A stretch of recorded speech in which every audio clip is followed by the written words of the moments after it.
오늘 함께 시편 139편을 보게 됩니다. 시편 139편은 다윗의 찬양의 시입니다. 시편 139편은 다윗이 하나님이 어떤 분인지를 찬양하고 있는 것입니다. 다윗에 대해서는 아무 말도 하지 않고 있습니다. 다윗이 어떤 어려움을 경험했는지도 기록하지 않고 있습니다. 시편 139편은 다윗이 경험한 하나님이 어떤 하나님이었는지를 고백하고 있습니다. 지난주에 보여드렸죠. 시편 139편에 나타나시는 하나님의 모습은 세 가지였습니다. 1절부터 6절은 전지하신 하나님, 모든 것을 아시는 하나님입니다. 그 다음에 오늘 말씀은 편재하신 하나님, 모든 곳에 계시는 하나님이죠.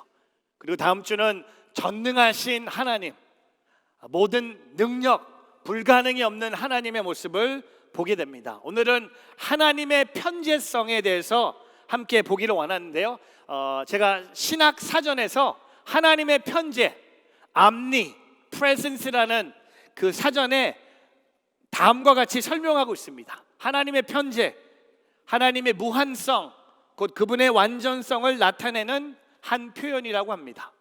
하나님은 모든 공간을 초월하시며 동시에 그의 전 존재로서 공간의 모든 지점에 존재하심을 이루는 말입니다. 하나님은 모든 피조물과 전 창조 세계 속에 내재하시지만 그렇다고 그것에 조금도 구속되지는 않으신다. 무소부재, 하나님의 무면성이라고 합니다. 이 세상 어디든지 안 계시는 곳이 없다는 겁니다. 여러분, 하나님이 안 계시는 곳이 없어요. 우리는 인간의 연약함이 뭔지 아세요? 우리는 딱 한 군데밖에 없는 거예요. 제가 작년에 제 스케줄에 큰 실수를 한 적이 있습니다. 토요일 12시에 제가 두 예배를 부킹을 해버린 거예요. 부킹이라 해서 좀 이상한데 실수로. 하나는 결혼식, 하나는 돌잔치. 시간은 같은 날 12시. 이게 큰일 난 거야. 머리를 굴렸죠. 제가 두 군데 동시에 여기 갔다 저기 갔다 해야 되기 때문에, 한 군데밖에 없는 나의 존재였기 때문에. 그래서 양해를 구해서 돌잔치보다 그래도 중요한 게 결혼식 같아서 결혼식부터, 결혼식 앞부분만 하고 저는 차를 타고 돌잔치에 도착해서 돌잔치의 마무리를 제가 하는, 보통 돌 예배 드리면 앞부분을 제가 하는데 그날은 제가 여기 맨하탄 갔다 뉴저지 넘어와야 돼서 이게 할 수밖에 없었어요. 그래서 집에 오면서 제가 속으로 참 내가 여러 군데 있었으면 참 좋겠다는 생각도 해봤지만 제가 집에 와서 자면서 그거는 진짜 헛소리다. 여러 군데 없는 게 한 군데에 있는 게 참 은혜 같아요. 여러 군데 있으면요 여러 번 죄를 짓고, 여러 군데 가 있으면 여러 번 실수하고, 여러 곳에 있으면 여러 번 아픔을 줄 것 같아요. 근데 하나님은 안 계시는 곳이 없다는 겁니다. 오늘 편재하신 하나님의 모습입니다. 저는 오늘 이 시편 139편 7절부터 12절을 통해 편재하시는 하나님의 모습이 우리의 삶에 어떻게 드러나는지 세 가지로 고백하기를 원합니다. 첫 번째, 편재하시는 하나님께서는 우리를 사랑하십니다. 저를 따라해 보세요. 편재하시는 하나님께서는 우리를 사랑하십니다. 거기 동그라미 치세요. God loves me. God loves us.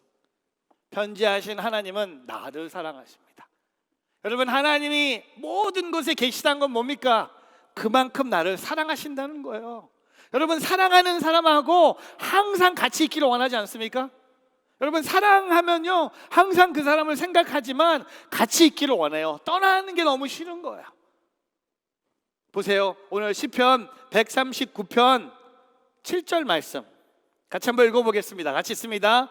내가 주의 영을 떠나 어디로 가겠습니까? 내가 주 앞을 떠나 어디로 피하겠습니까? 7절 말씀을 조금만 볼게요. 주의 영, 히브리어로 루하우, 바로 바람과 호흡을 얘기합니다. 여러분, 바람하고 호흡이 없는 곳에 우리는 항상 있어요. 있는 곳에 있어요.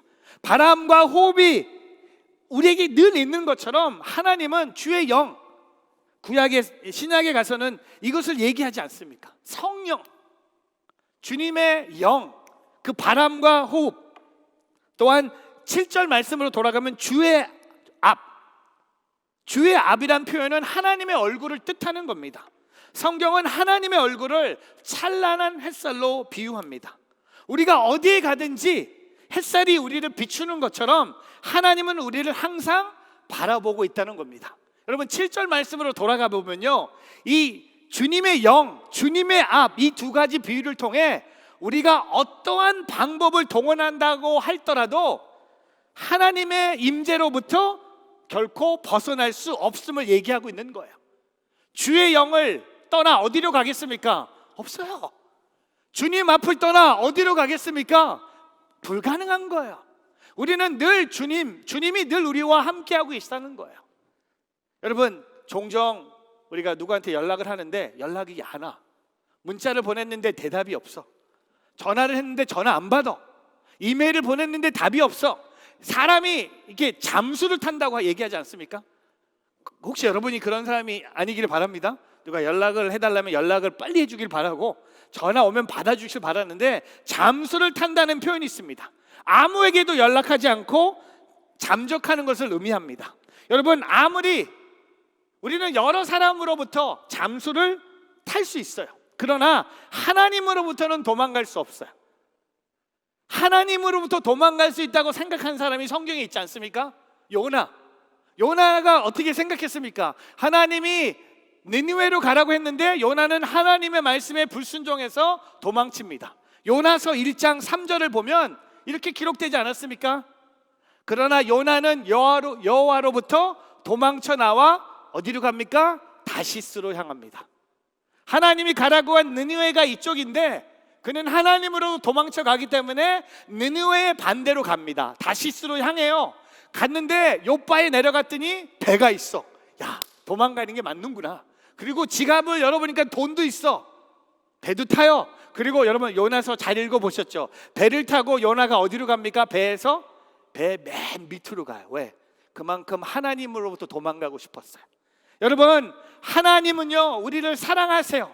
하나님의 사랑이 늘 우리와 함께 한다는 겁니다. 그게 뭡니까? 돈으로 나타나지 않아요. 뭐 오래 삶으로 나타나지 않아요. 삶의 형통함으로 나타나지 않아요. 하나님이 나를 사랑하심이 뭐 어떻게 나타납니까? 하나님이 늘 나와 함께 하신다는 거예요. 여러분 종교 개혁하면 루터가 기억나실 거예요. 루터, 독일 비덴버르크에 기록한 루터가 본인의 루터의 웍이라는 곳에 본인이 이렇게 고백을 합니다. 다음 같은 고백을 해요. 본인이 수도사로 살면서 이렇게 고백합니다. 내가 비록 수도사로 살면서 남에게 비난받을 만한 짓을 하지는 않았지만 하나님 앞에서는 죄인이라는 기분이 들어 극도로 마음이 불안해졌다. 나는 죄인을 벌하시는 정의의 하나님을 사랑하지 않고 오히려 미워했다.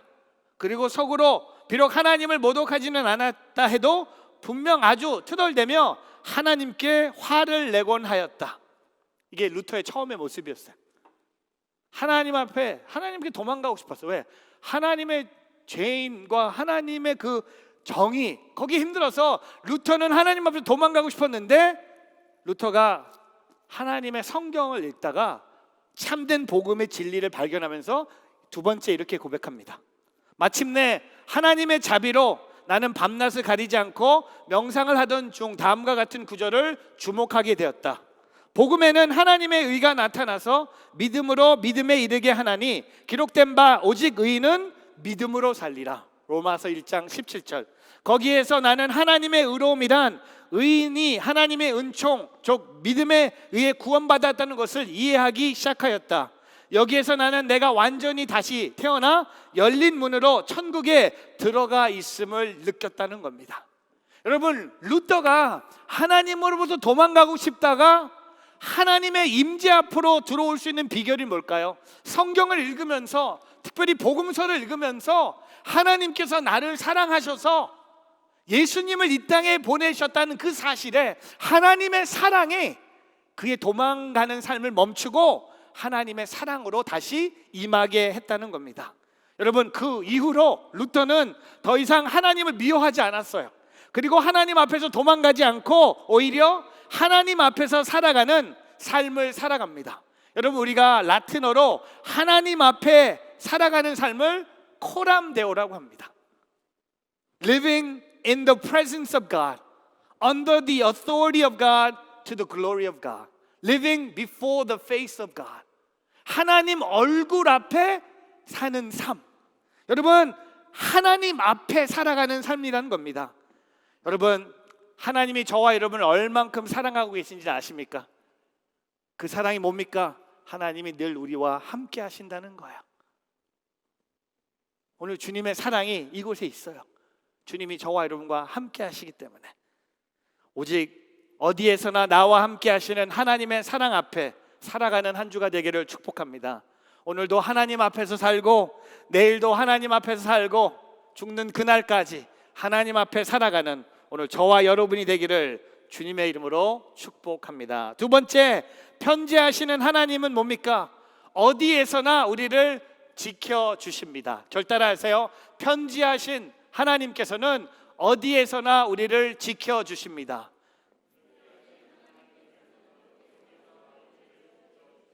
두 번째 동그라미 뭡니까? God protects us. 하나님이 우리를 지켜주세요. 왜? 어떻게? 어디에서나 우리와 함께 하시기 때문에. 하나님이 어디에서 우리와 함께 하시면 사랑한다는 표현이지만 사랑 플러스 뭡니까? 우리를 지켜주시는 거예요. 오늘 8절 말씀 같이 한번 읽어보겠습니까? 같이 있습니다. 내가 하늘로 올라가도 거기에 계시며 지옥에 잠자리를 마련해도 거기에 계십니다. 여러분 8절 말씀을 조금 더 볼게요. 거기에 계세요. 어디에 계세요? 처음에 뭡니까? 하늘. 여러분 유대인들에게는요 이 세상에서 가장 높은 곳이 바로 하늘이에요. 그리고 유대인들에게 이 세상에서 가장 낮은 곳이 어디죠? 지옥이에요. 여러분 우리의 삶은요 하늘과 지옥 사이에서 지금 우리가 살고 있는 거예요. 유대인들에게는 가장 높은 곳에 하나님이 계세요. 그리고 유대인들에겐 여러분 하나님의 도움을 기대할 수 없는 것을 지옥, 수월이라고 하지만 하나님은 가장 낮은 지옥에서도 우리와 함께 해주시겠다고 고백하는 거예요. 높은 곳, 낮은 곳. 왜 함께 하세요? 지키기 위해서. 그 다음 절 보세요. 9절 같이 한번 읽어보겠습니다. 시편 139편 9절 같이 있습니다. 내가 새벽 날개를 타고 바다 저 끝에 내려앉더라도. 여러분 새벽은 어느 방향일까요? 동쪽이에요. 새벽은 동쪽을 얘기하는 거예요. 동쪽 끝을 얘기하는 거예요. 여러분 새벽에 일어나서 해 뜨는 거 보고 싶으면 어느 쪽을 봅니까? 우리 어머니 옛날에 뭐 바닷가에 가셨는데 해가 안 보이더래. 왜 해가 안 보일까? 잘못 서서 동쪽을 서야죠. 서쪽을 보니까 안 보일 수밖에.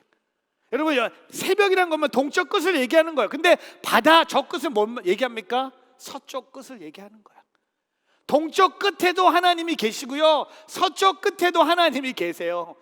하늘에도 하나님이 계시고 지옥에도 하나님이 계세요. 다 계세요. 안 계신 곳이 없어요. 그리고 10절에 뭐라고 또 고백합니까? 같이 있습니다. 어디에서든 주의 손이 나를 인도하시며 주의 오른손으로 나를 꼭 붙드실 것입니다. 여러분 주의 손, 주의 오른손 자신을 꼭 붙드실 것이라고 고백하는데 하나님의 손은 뭘 의미합니까? 권능, 보호, 축복을 의미하고 있습니다. 여러분 편재하신 하나님께서 언제 어디서나 하늘이든 지옥이든 새벽이든 바다 저 끝이든 주의 오른손이 나를 보호하시고 축복하신다는 겁니다. 여러분 크리스마스 때 자주 사용하는 말이 있죠. 임마누엘. 여러분 이게 문제가 있다고 생각해요. 크리스마스 때만 사용하면 안 돼요. 지금 오늘 이 시간 사용해야 돼요. 임마누엘. 한번 따라해 보세요. 임마누엘. 하나님께서 우리와 함께 하신다.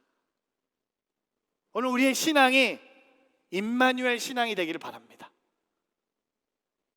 주일날 교회에서만 와서 임마누엘 외치고 교회 떠나면서 임마누엘이 떠나가는 게 아니라 우리 하나님이 우리와 함께 하시는 거예요.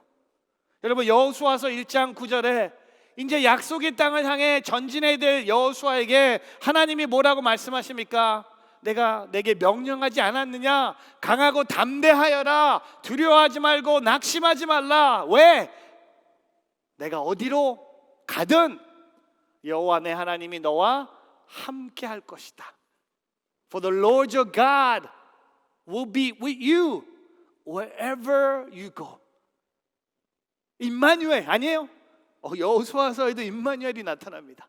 그리고 예수님의 마지막 지상 명령 마태복음 28장 19절에서 20절, 그러므로 너희는 가서 모든 민족을 제자로 삼아 아버지와 아들과 성령의 이름으로 세례를 주고 20절 내가 너희에게 명령한 모든 것을 그들에게 가르쳐 지키게 하라. 그리고 마지막이 뭡니까? 보라! 내가 세상 끝날까지 너희와 항상 함께 있을 것이다. And surely I am with you always to the very end of the age. 예수님도 말씀하셨어요. 성령님이 오셨어요. 예수님이 가신 후에 보혜사 성령님이 오셔서 우리와 늘 함께 하신다는 겁니다. 짐 엘리엇 선교사님의 와이프, 아내였던 엘리자베트 엘리엇이라는 분이 이렇게 고백합니다. 하나님은 절대 우리의 문제들을 해결해 주겠다고 약속하지 않으셨다. 우리의 질문들에 대답해 주겠다고 약속하지 않으셨다. 하나님은 우리와 동행하겠다고 약속하셨다. 여러분, 문제 해결이 아니라, 질문의 대답이 아니라 하나님은 우리와, 저와 여러분과 늘 함께 하시겠다고 약속하셨다는 겁니다. 오늘 그 임마누엘의 하나님을 바라볼 수 있는 오늘 저와 여러분 되기를 바랍니다. 또한 영국의 의료 선교사였던 데이비드 리빙스턴이 이렇게 고백합니다. 언어도 알아들을 수 없고 나를 적대적으로 대하는 사람들 사이에서 유배 생활을 하는 동안 무엇이 나를 지탱해 주었는지 아는가? 그것은 볼지어다 내가 너희와 항상 함께 있으리라는 말씀이었다는 겁니다. 여러분, 많은 선교사님들이 어려워요. 많은 선교사님들이 많은 어려움을 겪고 있는데 선교사님들이 그 선교지에서 본인들을 지탱할 수 있는 게 뭘까요? 오늘 예수님이 마지막으로 말씀하신 볼지어다 내가 너희와 항상 함께 있으리라. 사랑하는 성도 여러분, 오늘 주님이 약속하세요. 내가 너와 함께 할 것이다. 항상 어디 가든지 무엇을 하든지 내가 너와 함께 할 것이다. 오늘 그 하나님의 사랑을 경험하며 살아가는 오늘 저와 여러분이 되기를 주의 이름으로 축복합니다. 여러분, 이 하나님의 성품 설교하니까 문제들이 문제처럼 안 보이지 않습니까? 여러분, 하나님의 성품을 주목하면요, 내 앞에 있는 문제가 될 수가 없는 거예요.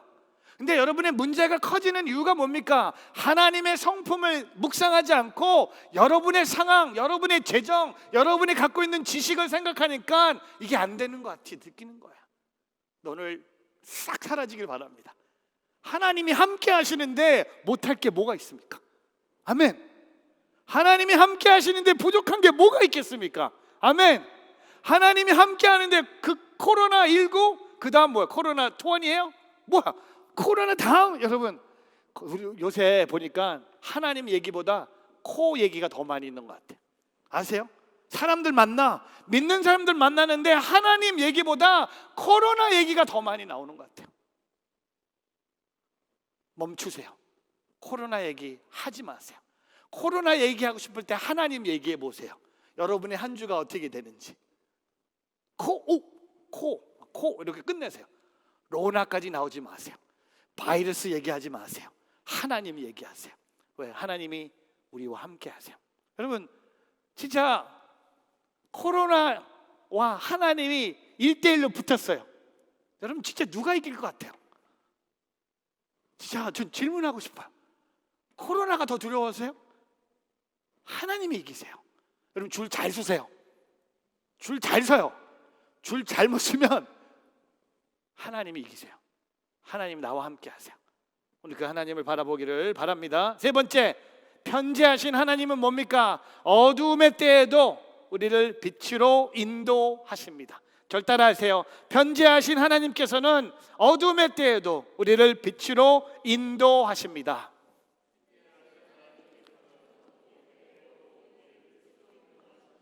다윗도 어둠의 때가 있었더라고요.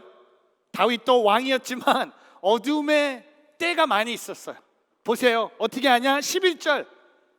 내가 어둠이 나를 가리고 밤이 나를 둘러달라 해도. 여러분, 어둠과 밤은요, 뭘 의미합니까? 인생의 극심한 고난과 역경을 의미하는 거예요. 어둠, darkness and night. 어둠이에요, 밤이에요. 내 인생의 고난과 역경을 의미합니다. 십자가의 성 요한과 같은 신앙의 선배들은 영혼의 어둠이라고 표현합니다. 영혼의 어둠을 만나면요, 눈앞에 계셨던 하나님이 보이지 않을 수가 있어요. 어디에나 계시는 하나님이 어디에도 계시지 않는 것처럼 느껴질 수 있다는 겁니다. 고난, 질병, 세상의 공격, 부족함, 연약함, 이 어둠과 밤을 만날 때마다 하나님이 보이지 않기 시작하는 거예요. 하나님이 안 계시는 것처럼 느낄 때가 있는 거예요. 그런 고백을 한 사람이 성경에 있어요. 욥. 여러분, 욥이 얼마나 고난의 시간을 얼마나 많이 보냈는지 이게 성경에 기록되어 있더라고요. 혹시 여러분 중에 욥기 23장 쓰시는 분 계세요? God be with you. 이거 진짜 쓰면 힘들 것 같아. 이렇게 고백해요. 욥기 23장 8절과 9절. 그분이 왼쪽에, 8절. 그러나 내가 앞으로 가도 뭐라고 합니까? 그분이 계시지 않고, 완전히 다윗하고 반대. 뒤로 가도 그분을 찾을 수 없구나. He's not there. I don't find them. 그 다음에 9절에 뭐라고 합니까? 그분이 왼쪽에서 일하고 계실 때는 그분을 뵙지 못하고, 그분이 오른쪽으로 돌이키시나 도무지 만나 뵐 수 없구나. 영혼의 고난, 영혼의 그 어두운 밤 때문에 하나님이 안 보이기 시작하는 거예요. 하나님은 느낄 수 없는 거예요. 그것을 다윗이 경험했어요. 여러분, 필립 얀시라는 진짜 여러분이 꼭 읽어야 될 책 한 권이 있습니다. 책 제목이 영어로, 제가 만든 제목이 아니야. Disappointment with God. Appointment with God이 아니라 Disappointment, 실망이에요. 하나님, 당신께 실망했습니다라는 책이에요. 근데 이 책에 이런 글이 담겨 있어요. 필립 얀시가 이렇게 고백합니까? 하나님에 대해 전혀 실망하지 않는 사람이 있다면 그는 분명히 무신론자다. 무신론자는 하나님께 아무것도 기대하지 않기 때문이다. 하나님과 친밀한 관계 속에서 살았던 믿음의 사람들이 모두 하나님의 임재가 느껴지지 않는 영혼의 어두운 밤을 경험했다고 이야기합니다. 여러분, 예수님도 영혼의 어두운 밤을 경험하셨어요. 십자가 위에서, 예수님이 십자가 위에서 하신 말씀 중에 이런 말씀이 있습니다. 엘리 엘리 라마 사박다니. 무슨 뜻이죠? 나의 하나님, 나의 하나님, 어찌하여 나를 버리셨사나이까? My God, why have you forsaken me? 여러분, 혹시 이 설교를 듣고 계신 성도님들 중에 하나님의 부재를 경험하고 있는 분 계십니까? 여러분 삶에 하나님이 안 나타나고 계세요. 하나님의 임재가 너무 안 나타나고 계신 분 계시다면 제가 한 가지 오늘 여러분을 축복합니다. 하나님께서 숨어 계신 것은 하나님께서 우리에게 도망가신 것이 아니라 다른 방식으로 우리 가운데 임재하시기 위함이라는 겁니다. 전 그걸 믿어요. 우리의 영혼이 어두운 밤을 지나면 오직 믿음으로 우리는 하나님을 보게 될 것이에요. 그 영혼의 어두운 밤은 지나갈 거예요. 지나가는 방법이 뭡니까? 믿음으로. 오직 믿음으로 그것을 지나가면 오늘 다윗이 12절에 뭐라고 고백합니까? 하나님을 볼 것이다 라고 고백해요. 같이 한번 읽어볼까요? 12절 시편 139편 12절. 어둠조차 주로부터 숨지 못하며 밤도 낮처럼 환하게 빛날 것입니다. 주께서는 어둠이나 빛이나 다를 바 없으니 말입니다. 할렐루야. 여러분, 이 어두움 때에 하나님은 저와 여러분을 늘 빛으로 인도하고 계시다는 겁니다. 우리의 인생 가운데 고난의 때가 있지만 그 고난의 때, 섭리의 때가 지나가면 그 어둠이 물러가고 활활 낮이 찾아올 것이고, 왜냐하면 하나님이 어둠이 아니시기 때문에, 우리 하나님은 라이 빛이시기 때문에 편지하신 하나님 앞에 나오는 저와 여러분이 되기를 바랍니다. 오늘 말씀을 정리하겠습니다. 이 편지하시는 하나님의 세 가지 모습이었죠. 우리를 사랑하고 계세요. 또 우리를 지켜주고 계세요. 그리고 우리를 인도하고 계세요. 제가 질문하면서 말씀을 정리합니다. 질문할게요. 당신은 무엇과 동행하고 싶습니까? 여러분, 지금 여러분 삶에 무엇과 동행하고 싶습니까? 돈입니까? 명예입니까? 세상적인 성공입니까? 좋은 집입니까? 건강한 몸입니까? 든든한 직장입니까? 여러분, 이 질문에 하나님이 원하시는 답이 뭔지 아세요? 돈도 아니고 명예도 아니고 세상적인 성공도 아니고 건강도 아니고, 이 질문의 답을 하나님이 원하시는 답은 이거예요. 그리스도인의 최고의 축복은 임마누엘, 하나님과 함께 동행하는 인생입니다. 하나님과 동행하고 싶습니다라고 선포하는 거예요. 저는 하나님과 동행하고 싶습니다라고 얘기하는 거예요. 돈이 아니에요. 명예가 아니에요. 건강함이 아니에요. 저는 한 주 동안 하나님과 열심히 내 몸부림치면서 하나님과 동행하겠습니다. 그런데 여러분, 하나님과 동행하기 위해서 노력을 멈추면 안 되더라고요. 그냥 안 돼요.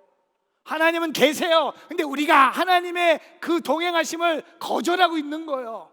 부인하고 있는 거예요. 원하지 않는 거예요. 하나님과 동행하기 위해서 여러분 몸부림치는 한 주가 되길 바랍니다. 큐티 열심히 하세요. 성경 열심히 쓰세요. 기도 열심히 하세요. 말씀 열심히 읽으세요. 유튜브에 모든 비디오 다 멈추세요. 요새 코로나 때문에 돈 버는 회사가 있더라고요. 유튜브 다 유튜브에 가봐. 볼 게 없으니까. 하나님 임재를 경험하기 위해서 몸부림치기를 바랍니다. 새벽에 일어나서 기도하세요. 새벽에 일어나서 말씀을 열어보세요. 새벽에 일어나서 샤워한 후에 하나님 말씀 적어보세요. 하나님 쓰는데 하가 안 써져요. 너무 떨리는 거예요. 내 이 더러운 손으로 하나님을 쓴다는 게 너무 불쌍한 거예요. 근데 계속 써요. 써가요. 그러다 실수해요. 근데 실수해서 종이를 버리면서 눈물이 나는데, 하나님 감사합니다. 종이가 또 있네요. 또 다시 하나님 또 쓰는 거예요. 그러다 보니까 내가 1장을 다 쓴 거예요. 뭘 썼는지도 몰라. 내가 썼나? 글씨가 막 바뀌어요. 막 떨리고. 근데 하나님 앞에 몸부림치는 거예요. 제가 오늘 말씀을 정리하면서 창세기에 하나님하고 동행했던 한 사람을 소개하고 말씀을 정리합니다. 에녹. 진짜 좋은 이름 같아요. 에녹. 혹시 여러분 중에 우리 교회 올해 아기가 태어나면 이 이름을 꼭 지어주시길 바랍니다. 저는 아닌 것 같고 누군지 모르겠지만 에녹이라는, 이낙, 에녹. 에녹은 하나님과 동행하다가 세상에서 사라졌는데 하나님께서 그를 데려가셨기 때문입니다. 이낙 walked with God that he was no more because God took him away. 하나님과 동행했던 에녹. 여러분, 하나님과 동행하는 한 주가 되기를 바랍니다. 찬송가. 여러분, 이번 달에 설교를 마무리하면서 옛날 찬송가들을 좀 생각하고 있어요. 지난주에 우리 무슨 찬송가 불렀죠? 지금까지 지내온 것, 다 기억도 못하시지만 이번 주 주와 같이 길 가는 것이라는 찬송가예요. 왜냐하면 이 찬송가의 그 서브타이틀이 뭐냐면 주와 동행이라는 거예요. 근데 제가 요새 뭐 하냐면 찬송가를 작곡한 분들을 구글로 찾아봐요. 그리고 어떤 상황에서 이 찬송가를 썼는지를 좀 공부해 봤어요. 도움이 많이 되더라고요. 그냥 부르면 너무 좋다 하는데, 이 찬송가를 작곡한 분이 A.B. 심슨입니다. 알버트 벤지맨 심슨이라는 분이에요. 캐나다에서 태어났고 목회자의 삶을 살았고 뉴욕에서 목회를 하셨어요. 1920년도에 뉴욕에서 목회를 하셨고, 이분이 우리랑 참 가까운 데서 사셨더라고요. 이분이 설립한 대학교가 여기에서 한 30분 떨어진 데 있어요. 북쪽으로 가면 나약 뉴욕 있죠. 나약 칼리지가 있어요. 이 대학교를 설립한 분이 A.B. 심슨이고, 나약 칼리지 옆에 신학 대학원이 있습니다. Alliance Theological Seminary, ATS라는 신학교가 있어요. 제가 ATS에 가서 여름에 히브리어와 헬라어를 공부한 적이 있어요. 근데 이 학교는 A.B. 심슨이 너무나 많아요. 선교적. 근데 이 A.B. 심슨이 학교도 시작했지만 이분이 시작한 교단이 있어요. 여러분 혹시 들어보셨는지 모르는데 Christian and Missions Alliance, CMA 교단이라고 있는데 기독교 연합 선교회를, 이 교단을 만드신 분이에요. 근데 이 찬양의 하이라이트가 뭔지 아세요? 4절에 보니까 에녹이 나와요. 옛 선지자 에녹같이 우리들도 천국에 들려 올라갈 때까지 주와 같이 걷겠네. 근데 오늘 제가 묵상하면서 하나님하고 동행하는 것은요, 작은 한 걸음부터 시작한다는 겁니다. 하나님하고 동행하는 건요, 말로 와, 나 이제 24시간 주님과 동행하겠습니다, 그게 아니라 한 걸음 한 걸음 주 예수와 함께해요. Step by step, step by step, I will walk with Jesus. 날마다 날마다, all the day, keeping step with Jesus. 여러분, 하나님과 동행하는 건 뭔지 아세요? 오늘 한 걸음이에요. 이 한 걸음이 하나님을 향한 걸음이라면 그게 하나님과 하고 동행하는 거예요. 뛰는 거 아니에요. 하나님하고 동행한다고 해서 누워있는 거 아니에요. 하나님하고 동행하는 것은 늘 걷는 거예요. 한 걸음 한 걸음 하나님을 향해. 오늘 그 걸음을 걸어가는 저와 여러분 되길 바라면서 함께 이 찬송을 하나님께 우리의 기도로, 결단으로 올려드리기를 바랍니다.